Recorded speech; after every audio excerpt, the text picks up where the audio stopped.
Okay. Hi, can everyone hear me? We have a few more seats at the table if anybody would like to come and join us. Feel free. It'd be nice to have a full complement here. My name's Brett Solomon. I'm a senior research fellow at Berkeley at the Human Rights Center there. And I'm very pleased to be moderating this panel with this fantastic lineup of speakers. So we're here to talk about harnessing AI to protect peace and foster social resilience. And, you know, I think many of us have been in sessions today where, today and yesterday, where we've discussed the problems associated with AI, so many of the challenges. And I think they're all real, obviously, very real and being felt by people on the ground. Some of those challenges are around, data sets and corporate control and north-south divide and so on, and we're going to discuss all of those issues here, but we're also here to talk about the promise, and I think that's kind of exciting as well. And one of the things that I've realized in speaking to the panelists today is that we're sort of in pilot projects, right? Like we're actually testing a lot of these initiatives in real time. And that's exciting. It provides us with an opportunity to really see what works and what doesn't work and to pivot and to route around some of the issues. Some of those issues are really systemic, however. And I think we're going to try and deal with the systemic nature of those problems. But I thought what we would do is we would just run down the line, allow the panelists to introduce themselves and to just talk briefly about what their project is designed to do. Why are they using AI in their systems? What is the purpose of it? What is the promise of it? So I'm going to kick off with Natali. Hi, good afternoon, everyone. So yes, I'm the Director of Research at the Alliance of Middle East Peace, or ALLMEP for short. And maybe I'll start by giving a little bit of context for what we are doing so that you understand why we did this initiative called AI Pulse, which I'll present shortly. So at ALLMEP, we are a network of 180 civil society peacebuilding organizations working in Israel-Palestine on the ground to build trust, cooperation, and the social infrastructure that we need in order to achieve sustainable peace in Israel-Palestine. We as ALLMEP provide services on the ground to our member organization, as well as advocacy internationally, bringing the voices of Israeli and Palestinians to the diplomatic processes. So that's a little bit about who we are. And as I think you can all imagine, the challenges that we face in the region are enormous, even these days, that there is a signed ceasefire, but the fire is not being seized. There are multiple challenges we are tackling. We have two societies deeply traumatized with deep mistrust on both sides. Really hard to have conversations and dialogues, of course, physically due to permits issues and many others. So the challenges are they're big, and this is where AI Pulse comes to play. What we're doing at AI Pulse, we are using AI deliberative technology. We're using Remesh AI platform to create structured dialogues, online dialogues between polarized communities in order to identify common ground, identify it and highlight it both before civil society and activists on the ground, as well as before policymakers, so that they know where the publics are standing. So that's what we're doing. And we started right at the aftermath of October 7th, and we started with the Peacebuilders communities. We launched our first exercises, first unilaterally, Israelis with Israelis, Palestinians with Palestinians, and then we brought them together in an online cross-border dialogue. And to this day, we did, with about 1,000 peacebuilders, these conversations, identifying common ground among them. But we also launched a public phase of that. And we're also doing this type of work with the Israeli public. Next month, we will start with the Palestinian public. And I think in our conversation, I will bring a little bit more about that, because that's where the challenges are coming to play. So I'll leave it next for our next discussion. But we also are doing it with international communities. We already did several exercises with the American public, given the big role that the US has to play in the region. And as we speak, we launched our first global conversation engaging publics from 17 countries in 8 different languages. Again, with the idea to elevate these ideas and put them to practice. And we feed these ideas both in Israel, in the Summit Peace, by its Time Coalition. We brought these ideas here in June to Paris Call, and many of them were translated into the New York Declaration, an initiative by Saudis and the French government.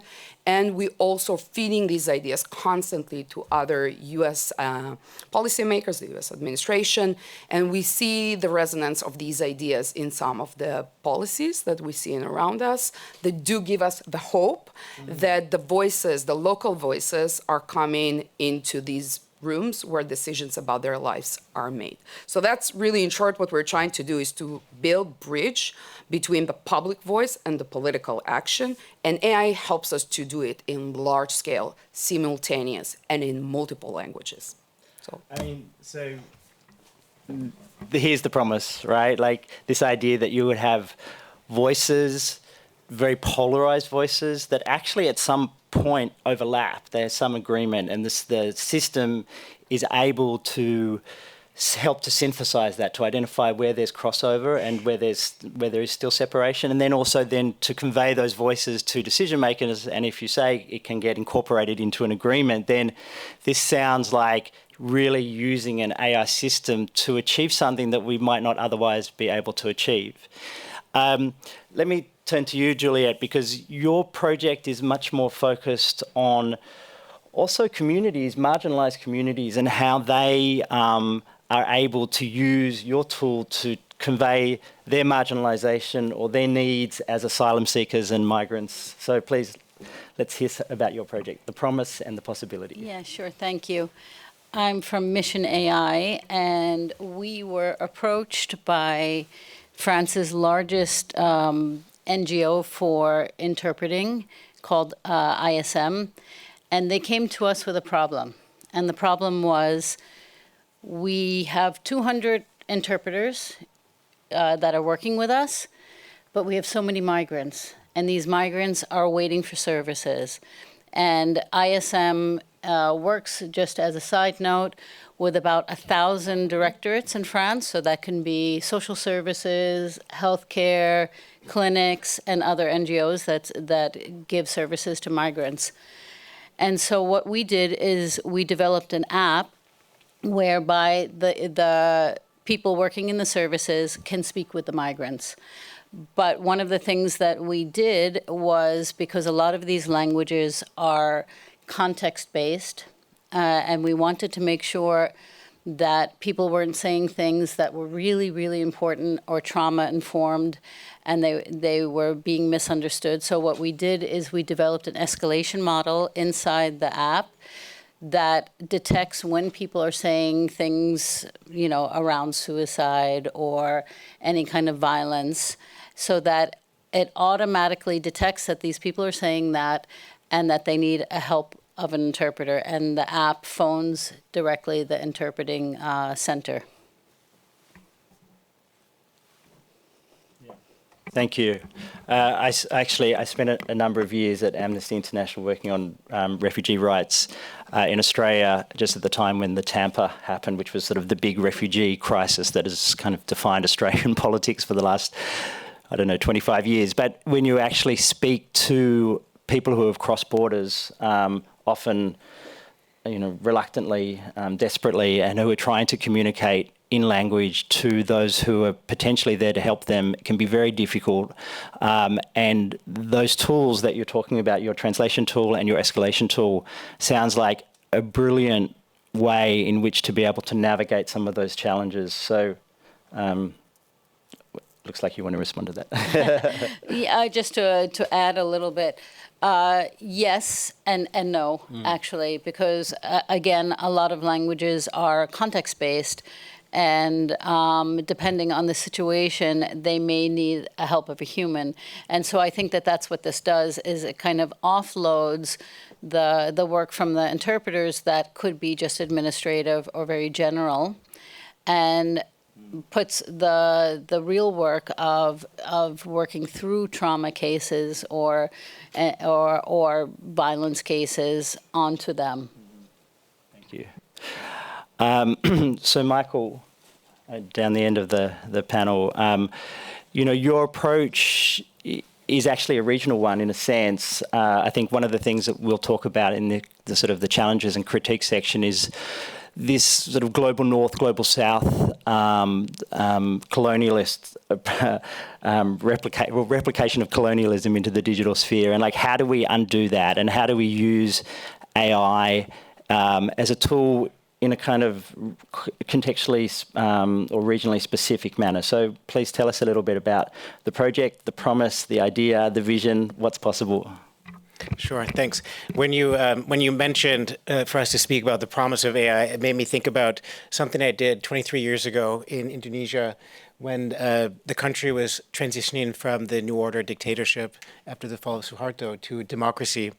And a lot of really smart people came together in a room to try to conceptualize and create scenarios of what will happen in the country based on rules and regulations that are made around decentralization in particular, but also particular personalities and individuals involved.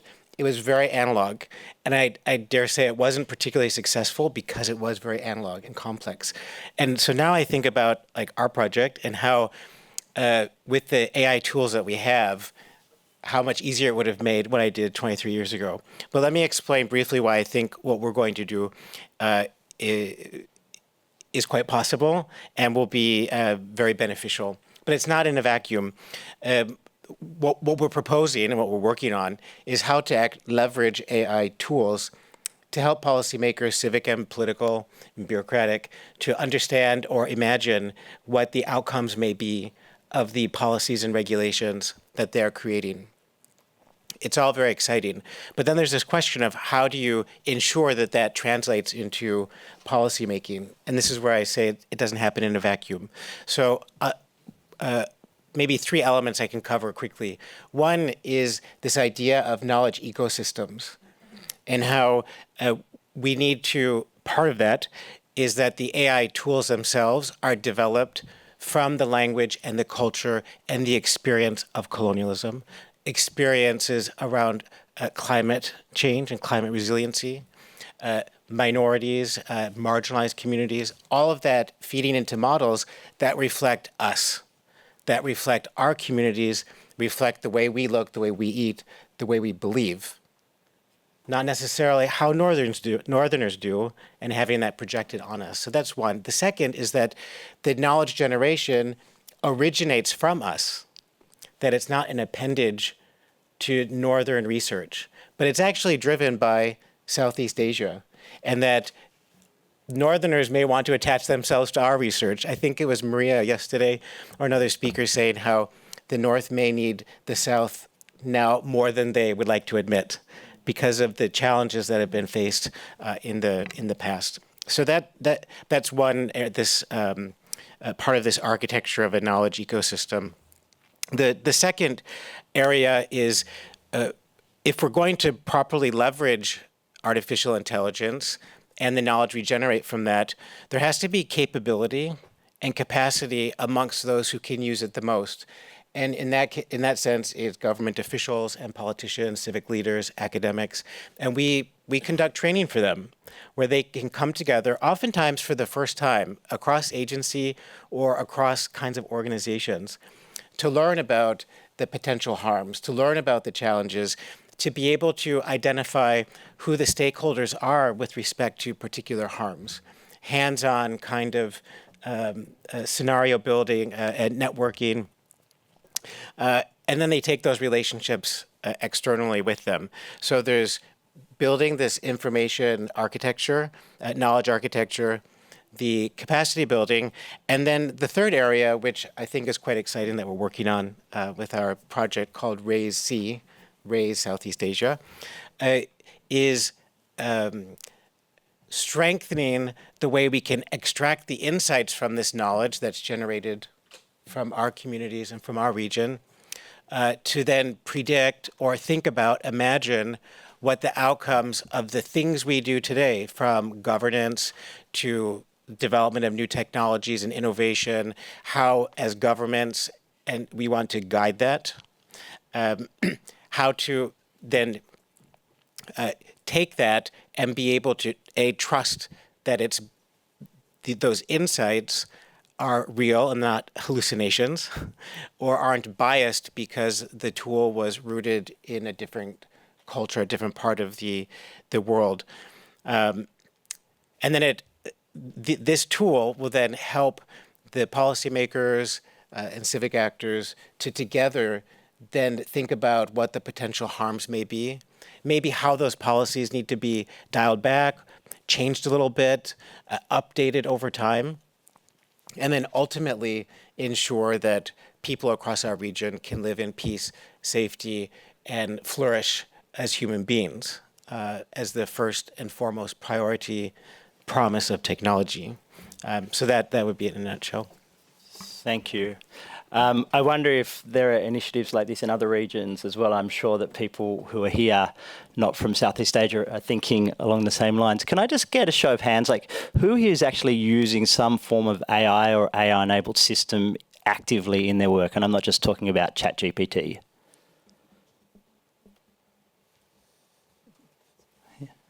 Okay, good, great. So have a think about your comments and questions. I'm not going to ask for Q&A at the end. I'm going to stop when we do this first round and just get a sense of who's in the room and what interests you have, so that when we get to the challenges and the difficulty section, which is probably the more juicy part of the conversation, we'll know like how to navigate and how to kind of orient around that. Leonora, your project is much more focused on a particular communities, even though obviously very diverse, thinking about gender rights in technology and how do we support, or how do you support gender-based violence or responses to survivors of gender-based violence, including tech-facilitated abuse. So it'd be great to hear about your project, the promise of it, the possibility of it. Perfect, thank you. I am just going to start with a small trigger warning because we do work in the gender-based violence space, so I will be touching on sexual violence. Which is very dark, not much promise there, especially as I live in a country where a woman is raped every 29 seconds. So the complexities of that is that, and that's the ones that are reported. They estimate that behind every one, 7 stand behind that are not reported. And that's where AI and tech is great, right? Because while it has bias and it has problems, it's not particularly stigmatizing against, oh, your skirt was too short, you shouldn't report, or you were drinking before you came in here, so that actually wasn't what you're saying it is. And that's where AI is great. We do a lot of work also with illegal immigrants and sex workers, and they find the space is not judgmental to their particular issue. So we're currently deploying 2 solutions using AI. We have 3 tech solutions, but the other doesn't use AI currently. The first one is Zuzi AI, and we really feel that we try and embody co-creation in our technology, and I think that's another thing of what the promise is. Technologies are still really built in the global north for the global south, and we try and disrupt that. So we go in and we do persona creation with a lot of people. We look at what should be done with data, what does that look like, and we try and upskill as we go along that process, and then we build data sets, and then we go back and we test with the communities that have built it. And the feedback that we often get is, wow, this tech looks like me, it sounds like me, it has my voice within it. And I think that's surprising for a lot of people who are not used to tech that is built with them to serve them. So I think that's one of the promises. Our other solution is we look a lot at the intersection between the criminal justice system and the reality on the ground. And we're building a tool that builds out protection orders, so restraining order forms using voice to text, so that people maybe that are illiterate or, the way that they describe violence isn't the way that the justice system defines violence, and how can we use AI to bridge that? So we're currently building out that tool. But when you talk about the promise, for me, I think the promise is bigger than our tool. And I'm going to use an example in our team. So we have a 21-year-old in our team, and she calls herself our tech princess. She's GRIT's tech princess. And she graduated high school from a very rural area in a place that doesn't have access to things like flushing toilets and a light that you switch on when you walk into your house. And she wanted to go into tech, but she didn't have enough money to navigate that space within South Africa. And at the time it was COVID, and they had the 300 Rand, which is about £10 grant a month, the COVID relief grant. She used that to upskill herself using AI systems to train herself using a laptop that she accessed at the beginning through her library, but then she bought. And she now does a majority of our tech work. She integrated our bot onto WhatsApp, she leads our youth co-creators, and she speaks to all the young people we go to on the possibility of AI. And I know I sound like that person, but I do think that AI, if built properly, does have a lot of capability to level playing fields that really need leveling. But it's what we do to make sure that that happens. So that's my promise. Yeah, thank you. You know, as somebody who's worked in civil society for a long time and worked in technology in civil society, there's a constant discussion which is, you know, about the problems, the human rights implications, deleterious human rights implications of tech, and I think many civil society organisations, and I think this is proving the exception, many civil society organisations don't know how to take advantage of new systems that are emerging. And so I just want to applaud you guys for doing this, because it's very easy to kind of use old systems and processes to see how scary and kind of, you know, dangerous new technologies are, but not adopt them because of the risk. And we are also dealing with risky or at-risk populations. Like pretty much all of you so far have spoken about populations who are marginalised or are polarised or are criminalised. And so, you know, like enabling them and enabling us to use technologies to try and redress that problem. And the example of your tech princess, who I would love to meet one day, you know, is a great example of this possibility. And so maybe with that, as our last panelist, I'll hand over to Guillaume, who's been working in technology and security for many years. Over to you. Yes, thank you very much. Hi, everybody. Well, maybe just 3 short remarks. A negative one, and it will be the only one because we need to be positive when we talk about AI, as you mentioned. Well, I'm afraid that AI is very bad for equality between people and so on. We know that rich people will have access to the best models, for example, in Gen AI, and the separation between the strong and the weak will be more and more important with AI if we don't care a lot collectively. So that's why this topic is very important. And well, the only negative remark. A neutral one, maybe. Sorry. Too late. A neutral remark. You mentioned risks. We are talking about resilience. For me, this is related to trust in AI. In February, we organized an AI Action Summit in Paris, and there was different tracks, and I was in charge of the trust track.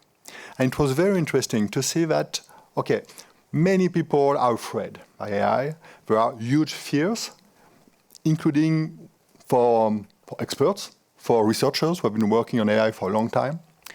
But in just a few words, the conclusion of all the works we did was that, okay, it's neutral. There are some risks, but AI can also be used to protect ourselves. When we talk about cybersecurity, we know that the attackers are going to use AI. They are already using AI. But, okay, people who protect us also use AI. So I don't know who will win at the end, but there's a kind of balance. When we talk about disinformation, it's the same. When we focus on research on AI, there are many results today, and it's difficult to say what will be the final result with AI on the risks. So we have to be very careful, but we don't have to be too negative, and we have to follow this. And trust in AI remains a very, very important topic. And my last remark, which is a positive one, and I do it from my industrial point of view. I work for Docaposte, which is a digital company in France. a subsidiary of La Poste group. You know La Poste, the mails, the parcels, and so on. For many centuries, La Poste has developed trust with citizens. When you send a mail, not an email, but a mail, a physical one, you know that it will not be opened and it will be delivered to the people you want to write. And the basic idea of La Poste is to do the same thing in the digital world. So that's what we try to do at Docaposte. And I would be very happy to share with you the different projects we have.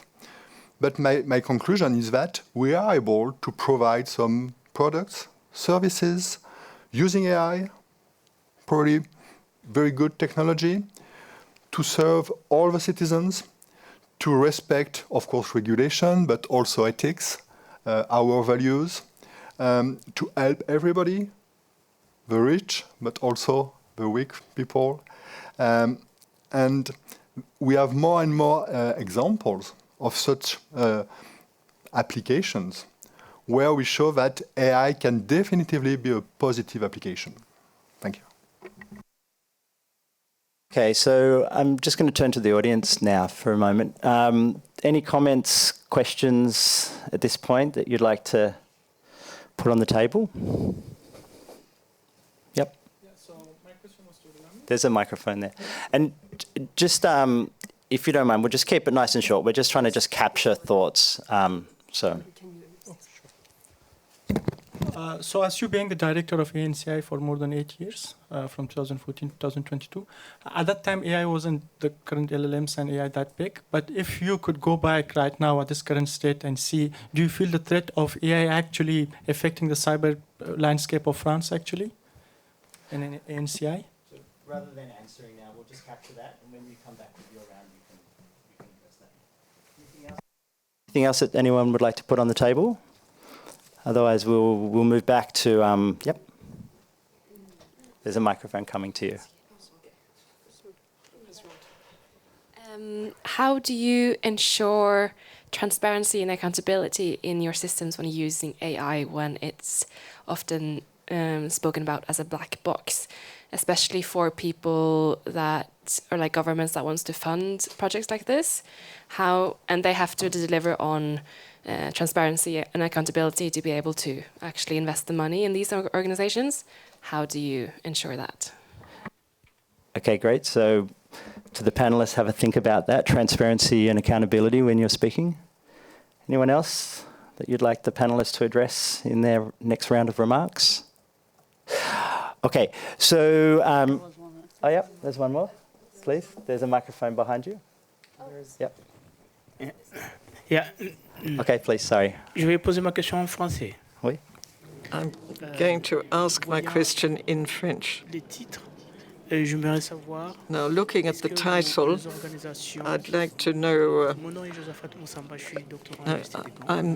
I'm a student in Belgium, and I'd like to know how artificial intelligence can solve a conflict in Africa where young people do not have internet access. And I want a practical answer, not a theoretical answer, because I come from the Congo, and I know that there are lots of areas where people living in the country, or in Burundi, perhaps in Rwanda, where they don't have internet access. They've got smartphones, but they don't have connections. And there are lots of conflicts there. How can you use it? And how can you get the resilience needed in practical terms? So I'll just to say that thank you very much, merci beaucoup, for the question relating actually to your area about conflict resolution, particularly in the Democratic Republic in Congo, but more broadly, in the absence of connectivity, is the question. In the absence of connectivity, where a large part of the population, maybe 70 or 80% of the population, actually doesn't have access to the technologies that are, or to the internet, to be able to access the technologies that may help to resolve the conflict. We'll take one more. Yeah. Hi, thank you. Yeah, so mine is about women, I'd already discussed here. I'm from London, and we all know that the US started the rollback of DEI in tech for women and minority groups this year.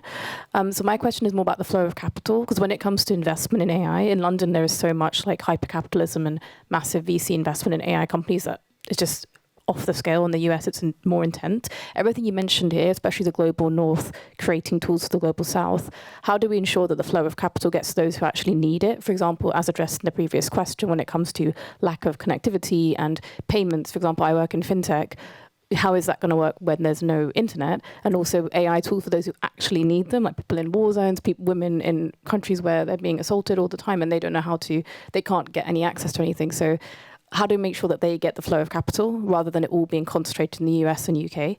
That's my question. Good question. Yeah, it seems crazy, doesn't it? Like how much money there is going to a very small part of the spectrum here, and how do we ensure that financial flows head in the right direction, particularly for communities who need it, whether they be marginalised or regionally located, etc.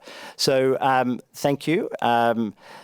Well, Natali, I wanted to check in with you about how do you kind of measure, qualitatively measure the conversation that's happening in a way that ensures that, you have a kind of really a transformative dialogue, that we're not just making more noise, more conversation, that there's, and both allowing it to happen, but also measuring it and ensuring that you've got some sort of evidence to demonstrate that this conversation, that it's going to end up with the decision makers or in agreements is actually accurate and reflective.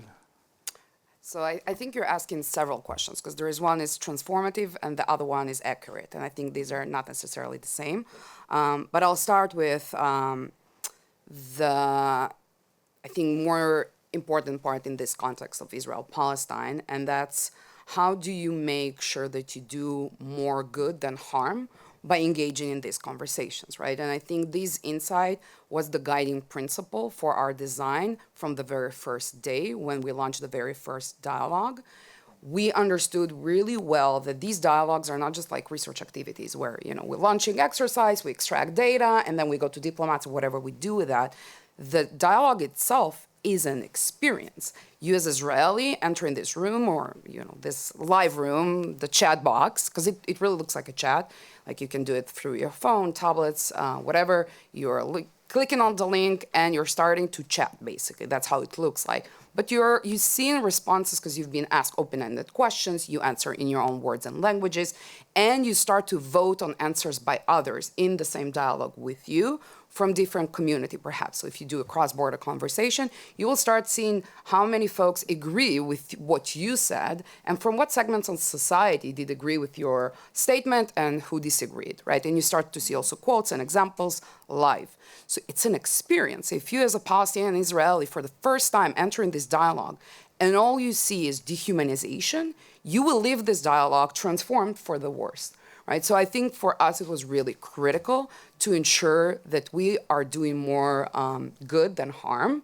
Therefore, for the very first step, we said, well, in the aftermath of October 7th and the war in Gaza, we cannot put these people immediately in a cross-border conversation.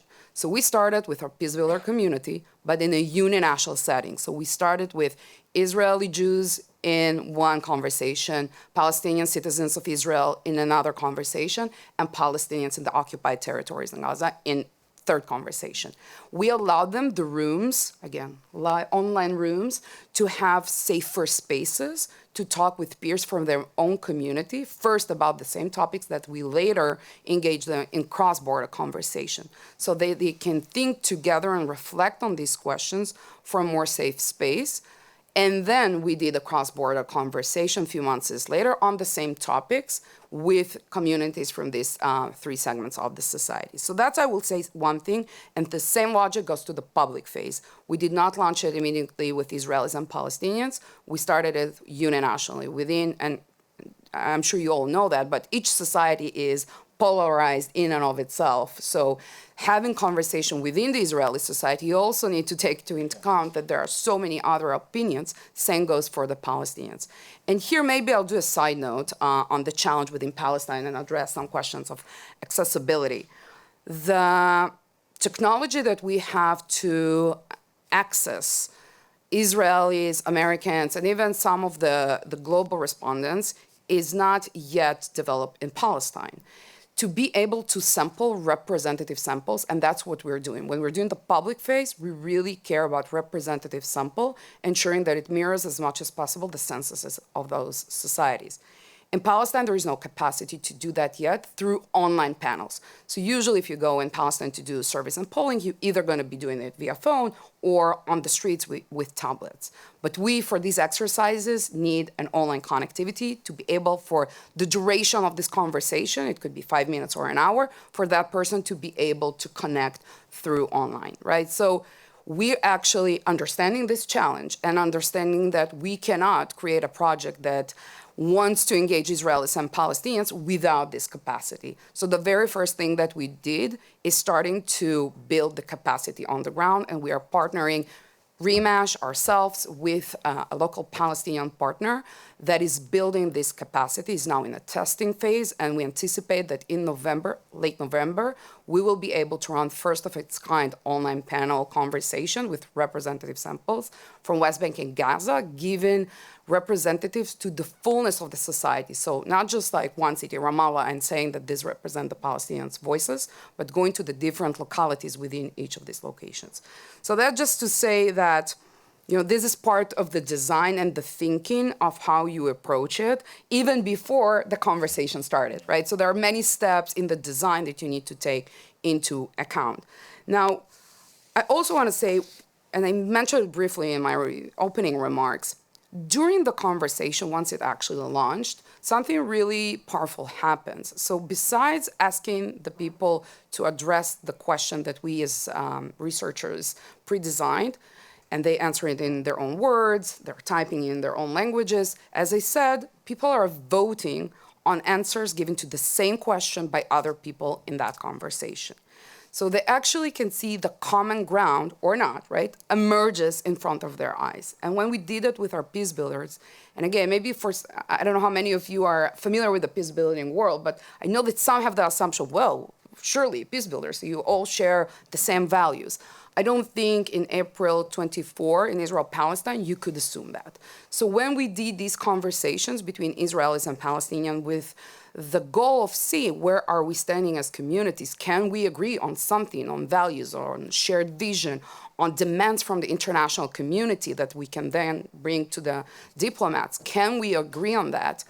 These conversations, the cross-border, we received a lot of reports from the Peacebuilders directly that reached out to us saying that transformed my experience in my organization and in the field, because I did not realize that I'm not the only one who thinks this way. I think when you're sitting in Jericho or in Ramallah or in Jerusalem or in Tel Aviv, and you work in your own space, and especially with the war and the total segregation and inability to travel, you see less and less the people on the other side, even as a peace builder, you are not sure that people are thinking like you. You're not sure that the values that you have are shared even within peace builders communities.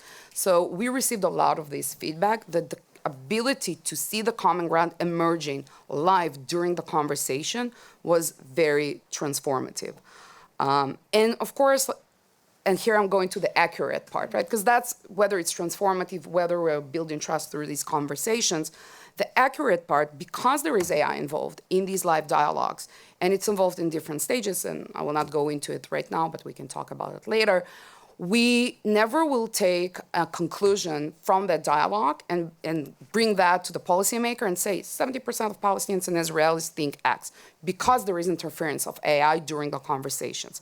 What we will do, we will take the common ground statements, those that we identify among the polarized communities as being common ground, usually with quite high threshold of 70%, depending on the topic, and we will then poll it traditionally with no AI involved, so there are no biases within the AI platform itself. We'll poll it traditionally with representative samples of the same population, and these results are those that we will go then and present and say 73% of Israelis believe that normalization deal that includes Palestinian state is something they can be on board with. And this is an actual stat from the Israelis. So, and this data we can stand behind and say it's accurate. It emerged through the dialogues. We then retested through validation poll, and this data will feed in to the U.S. administration, to European policymakers in our different briefings and our advocacy work. Thank you. You know, as I mentioned before, we're kind of in this pilot testing phase. And I think one of the things that is probably common amongst all of us is, or amongst all of you, is that when do you enter the human back into the equation? You know, when do you take the technology out and test? And maybe then to you, Juliet, about, you know, the risk of kind of misinterpretation or algorithmic error that when you're serving this really important content and information back to migrants and asylum seekers. Right. So when we first took this project on, we did a very extensive study on AI that has already been used with migrants in different settings. And two things really emerged. One was a case study done in Germany where they were using AI translation in an asylum case, and quite a few people got rejected because of misinterpretation. And then also in Canada, similar results. And then also in healthcare, misdiagnosis. So initially, actually, we thought not to do the project because we were afraid. And then we thought, okay, but still people need services. And migrants are waiting to see a doctor. And so this problem needs to be solved. And doing nothing is not the solution. So how can we build in safety nets and safeguards? And so that's where we came up with the idea of doing this escalation based on keywords and phrases. And that's not to say that it was easy. You do have to train the model, and it does take time, and it takes a lot of iterations. And we erred on the side of it escalating rather than not. So sometimes it escalates when it shouldn't. But I'd prefer to escalate when it shouldn't than to not escalate when it should. And yeah. Just talk to us for a second about the different languages and the problems that, you know, the Google program is called No Language Left Behind. Is that it? And sort of like, how do you deal with the fact that many of these communities are actually like provisioning French or Arabic is just not helpful? Yeah, so I don't want to oversell the app because the truth is that AI does not service all languages. So we are training for certain languages, which are like, for example, some North African dialects are just not there because we have it. It's what I maybe didn't mention. There's a voice component for people who have low literacy. So some of the text is fine, but then the voice component isn't. We had to find different models for different languages, and also we had to train it for different dialects. So Pashto we have for Afghanistan, but also for Pakistan. We have a few versions of Tamil that we had to train, and we still have to train the dialects because even within those languages, there is a lot of regionality. And thankfully, ISM has 200 interpreters, but it's not, it's just not a simple thing. You can't just make an app based on open source. You have to even train the open source. I assume others are dealing with this question about language diversity within AI systems. So, you know, we will come to some questions again at the end. And please also remember the questions around transparency and around, disconnection and others, financial flows, etc. If you want to, yeah.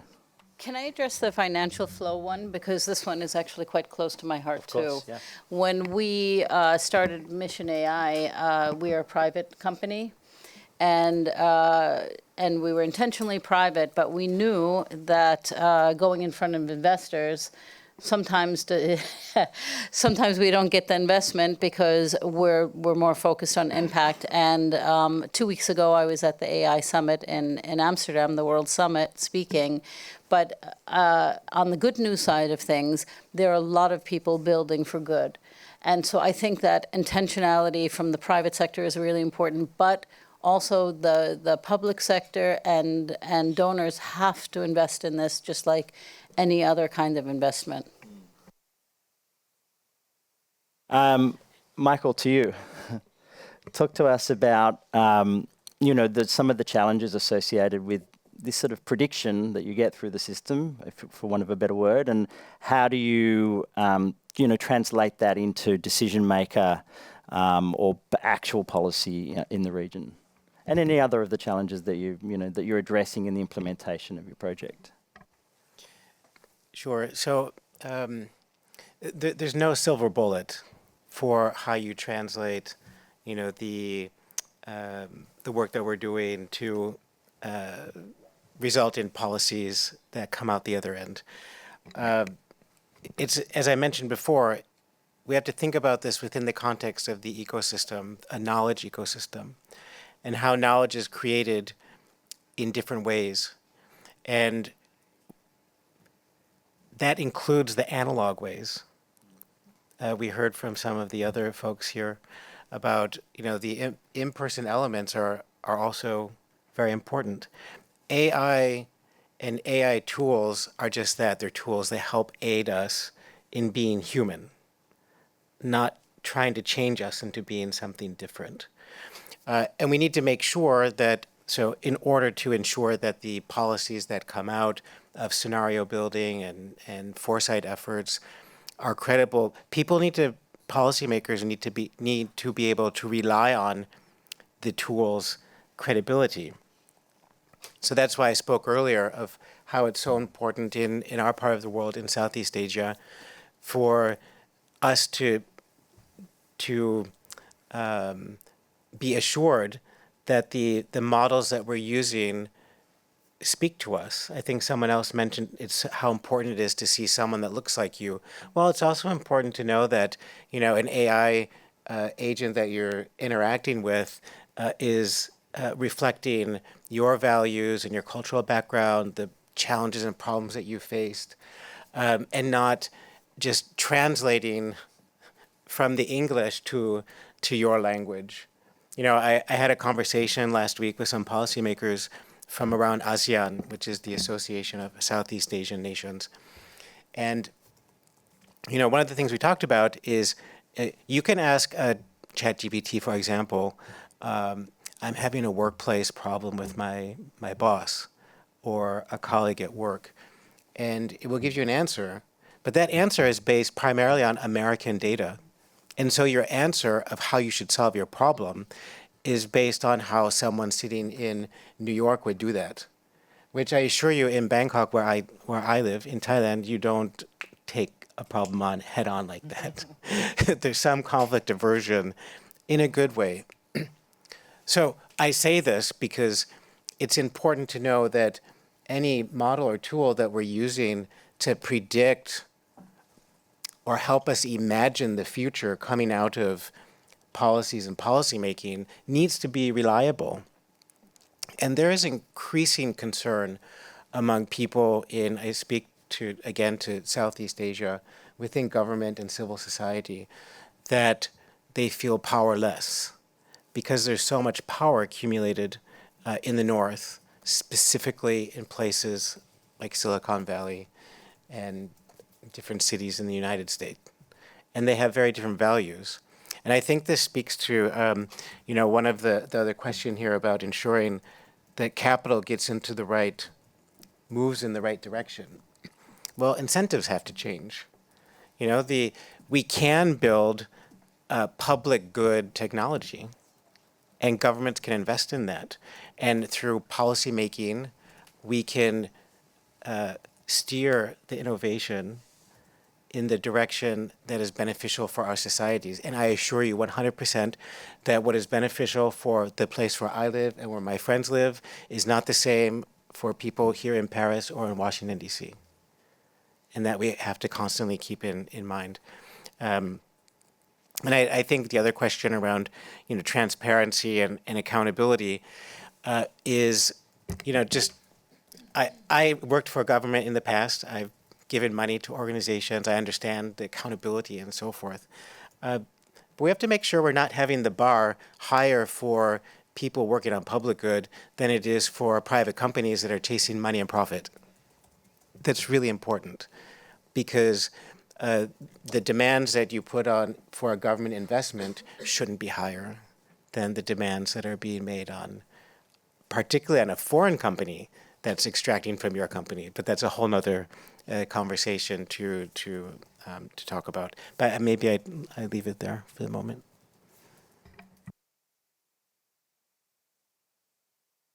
Thank you. And, it is fascinating, the sort of the standards that we've just delivered basically our whole lives to Meta, who has everything about us, and in terms of, predictability of who we are and what we're likely to do and achieve and what we want to buy, etc. And we have really, I think, as society, very low expectations of what they're going to do with that data and how they use it and how they process it. And I was speaking earlier today with Rebecca McKinnon about, the model of targeted advertising being based on the business model of big tech, and we've just allowed that to happen. And are we going to allow this to happen again? Hopefully not with people like this in the room.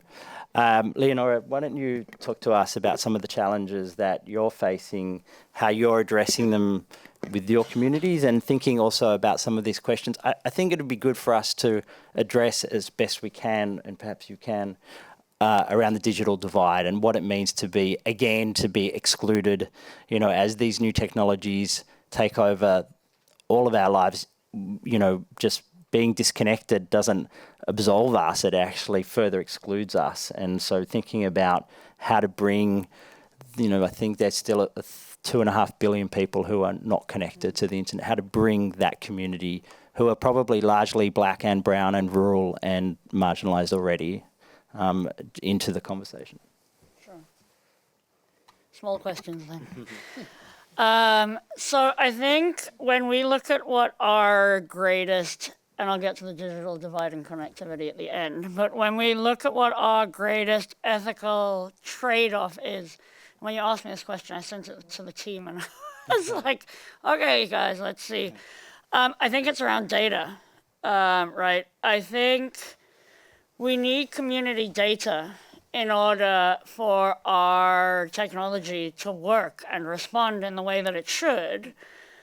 But data collection itself still replicates colonial extraction patterns that we have seen forever, right?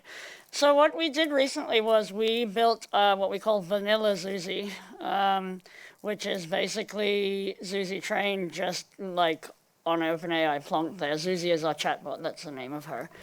And then we did our Zuzi, and then we ran through a whole lot of prompts, questions, to see the comparison between vanilla Zuzi and actual Zuzi, to see whether this whole co-creation matters in the first place, and collecting localized data and all of those kind of things.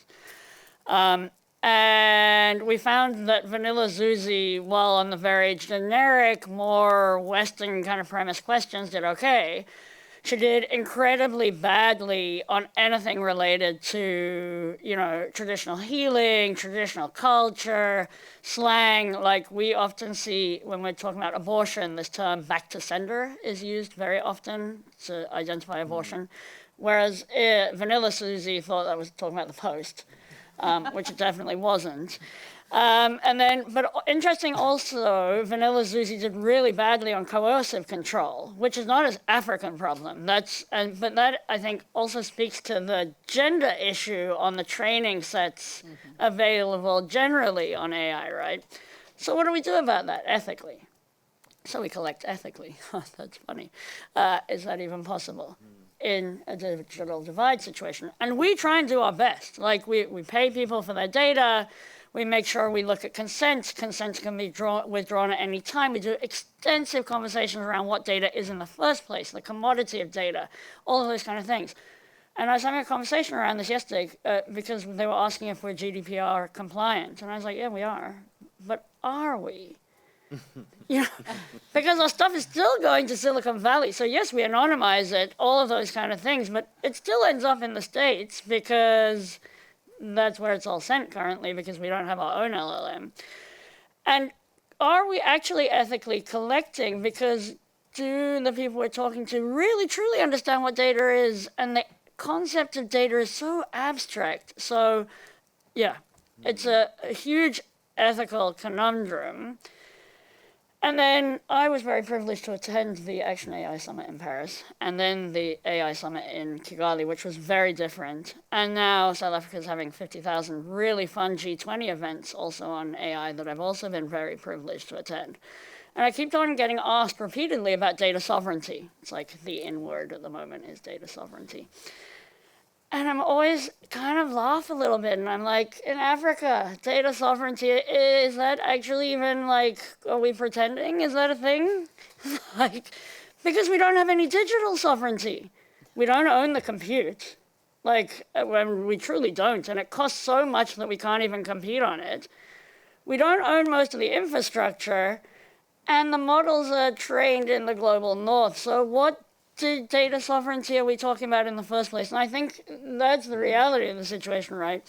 And then I think it brings in your money conversation, which is to get that, we need investment and political will, which I think is quite intentionally not there. And I don't think it's an unintentional thing. I think it leads back to historical power. It's intentionally not there. And I think the connectivity and the digital divide then leads 100% into that, where we can get Starlink. They're definitely going to give us digital sovereignty, data sovereignty. Do you know what I mean? Like, bring in Starlink, and then what's being done with that data? There are ways around it, right? And I think that if you go to places like RightsCon and places like that, there are a lot of really great people actually looking at how can we increase connectivity in Africa using very innovative, low-cost ways to do it? But I don't think Starlink is one of them. Michael, you've got 30 seconds, and Sure. then I'm going to hand to Guillaume to Sure. wrap us up. I just wanted to say I think it's really refreshing to have such honesty around the real challenges and angst around how to properly manage people's data and collect it and so forth. And I only with such honesty and transparency came from the big companies, having worked for one for a long time. I say it's not the case. And so it's really amazing. Second thing, very quickly on sovereignty. In my part of the world, I find when policymakers and civic leaders talk about the sovereignty, AI sovereignty, it's more in the context of a history of colonialism and this feeling that they don't have control, not necessarily over the machines or the data centers, but that they're powerless to force the companies to behave in the right ways. Yeah. Thank you. Guillaume, to you. And maybe you can pick up on this question around data sovereignty or cyber, protection of data, given that, this is your area of expertise. Yes, very quickly. And there's a link with transparency and accountability. I agree, it's very, very important. For example, it's easy with examples. We work in the health sector. We develop some digital systems for the hospitals. And of course, when we observe Gen AI, they all ask, okay, can we use it? It's fantastic. We are going to save a lot of time with this. For example, when we have to sum up a file of a patient, can we use ChatGPT? That was the question 2 years ago. So we answered, yes, we can do it, but without ChatGPT, because we are not able to tell you what are going to be done with all the data and so on. So all the work we have to do for people who don't want a black box, and of course, many hospitals don't want black box, it's a good thing. We explain precisely all the system, and it's complex, of course. We explain that we use a cloud, which is in France, where only French and European laws apply, so-called sovereign clouds. We use models. We tell what models we use. We have some experts to try to control the models. Of course, we cannot control everything, but we have some strategies and algorithms, and we're able to expect them, to make them transparent, to avoid mistakes. And of course, in the health sector, avoiding mistakes is so important. And well, in all the system, we are able to say that we have been looking for all the certifications possible, and that we are able to trace the data all the time. We never lose the data at some point. And at the end, what is very important is not only to say, okay, we are the best ones. It's important to work with people in the hospitals, with our clients. And at the end, we are the only one who are able to say, okay, this is good, this is not good. There are some bias in your system. And working with them, we are able to control all this. So it's a real cooperation with them we need to do. Thank you. We're at time. Any final reflections, comments, questions from you guys? Anything that you'd like to sum up with, Natali? I maybe just say, because I think our project is a little bit different in the sense that we do probably something more modest. We're not trying to train, always relative, right? At least technologically. I think we're not trying to train an LLM in like a completely different context. We do not use the data to send it elsewhere.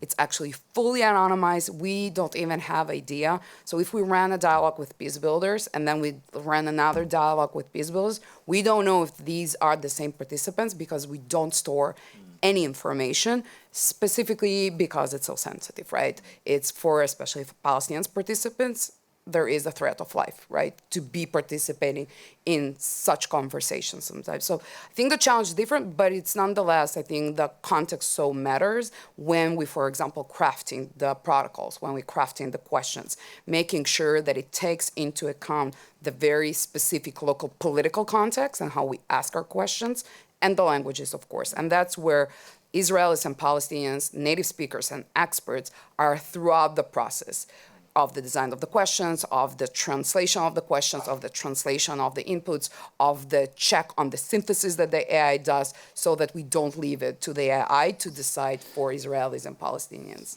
Thank you. Juliet? Yeah. Yeah, just to add on that, I think that intentionality is extremely important. And what I mean by that is if your intention is to build for people and to build for public good, you will design in a way that takes risks into account. So I'll give you an example. We checked to see if we were compliant with the laws, but we did it a little bit too late. And we found out that, we were much more than compliant because we were so incredibly careful about this because we knew what a mistake would make. And I think that that's the difference between building for public good and building for the market. And sometimes it's not, it doesn't mean that it's not profitable, but it's like, where's your focus and where's your intention? Okay, I might just close us up. Thanks a lot to the panel for such a thoughtful and, as you say, intentional discussion. I think if we had people in Silicon Valley having these sorts of conversations, which perhaps they are, but decision makers, having decision makers with this kinds of like really solid, thoughtful, rights-based, community-focused AI, I think we'd be in a much better position. So maybe we can have a round of applause for the panelists, and thank you very much.